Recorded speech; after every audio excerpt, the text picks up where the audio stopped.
ইউক্রেনের সহায়তার বিষয়টি পুনর্বিবেচনা করা হচ্ছে। দ্রুতই এ বিষয়ে সিদ্ধান্ত নেওয়া হবে বলে জানিয়েছেন white house press secretary Caroline Leavitt. তিনি বলেন, গাজায় যুদ্ধবিরতি নিয়ে প্রথমবারের মতো হামাসের সাথে সরাসরি আলোচনা করেছে আমেরিকা।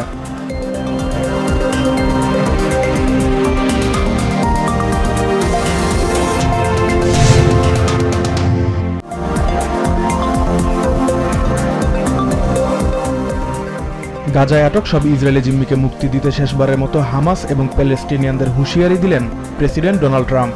তিনি বলেন, জিম্মিদের মৃতদেহ দ্রুত হস্তান্তর না করলে গাজায় দোজখ নেমে আসবে, আর এই কাজে ইসরায়েলকে সব ধরনের সহযোগিতা পাঠাবেন তিনি।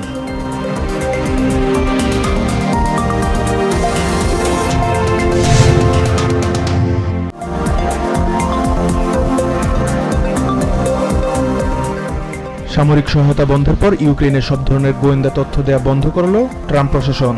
বুধবার এই বিষয়টি নিশ্চিত করেছেন national security adviser Mike Waltz.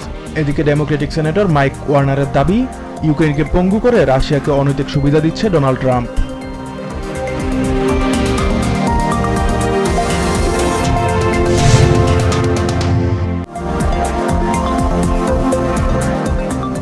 House minority leader Hakeem Jeffries বলেন, প্রেসিডেন্ট ট্রাম্প ইতিহাসের সবচেয়ে পক্ষপাতদুষ্ট এবং বিভাজনমূলক ভাষণ দিয়েছেন। তার দাবি, ভাষণের সময় সংযম দেখিয়েছেন ডেমোক্রেটরা। তবে হাউস স্পিকার মাইক জনসনের অভিযোগ, ভাষণের সময় ডেমোক্রেটরা শিষ্টাচার দেখাননি। ডেমোক্রেটদের প্রতিবাদ অসম্মানজনক বলে মনে করেন হোয়াইট হাউসের প্রেস সেক্রেটারি।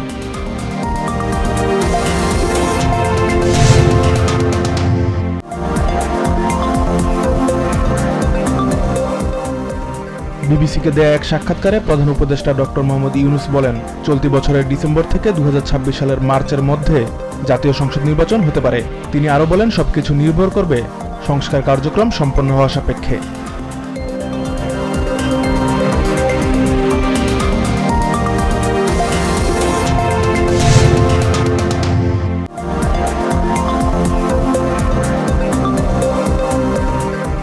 পবিত্র মাহে রমজান উপলক্ষে মাসব্যাপী গণ ইফতারের আয়োজন করেছে জাতীয় নাগরিক পার্টি এনসিপি।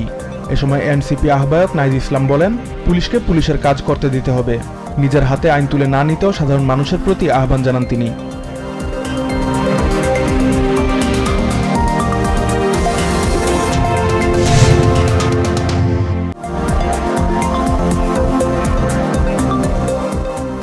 যেখানে যাই ঘটুক না কেন, আইন শৃঙ্খলা বাহিনী ছাড়া কারো অভিযান চালানোর অধিকার নেই বলে জানিয়েছেন স্বরাষ্ট্র উপদেষ্টা জাহাঙ্গীর আলম চৌধুরী।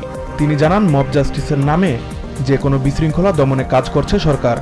বৃহস্পতিবার ট্যুরিস্ট পুলিশ হেডকোয়ার্টার পরিদর্শন শেষে এসব কথা বলেন তিনি।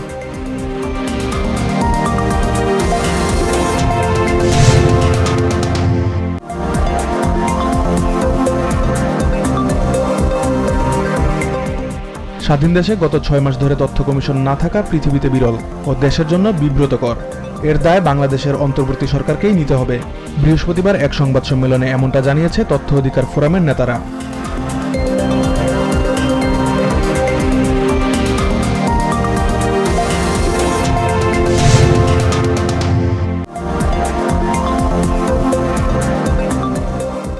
ইউরোপিয়ান ইউনিয়নের নেতারা বৃহস্পতিবার ব্রাসেলসে জরুরি প্রতিরক্ষা সম্মেলনে একত্রিত হয়েছেন।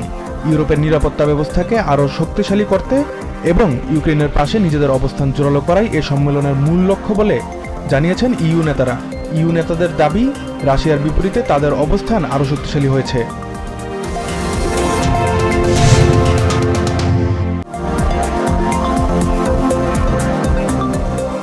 প্যারিসে চ্যাম্পিয়ন্স লিগের শেষ 16-র প্রথম লেগে ব্রাজিলিয়ান গোলরক্ষক আলিসন বেকারের দুর্দান্ত পারফরম্যান্সে স্বাগতিক পিএসজিকে 1-0 গোলে হারিয়েছে লিভারপুল।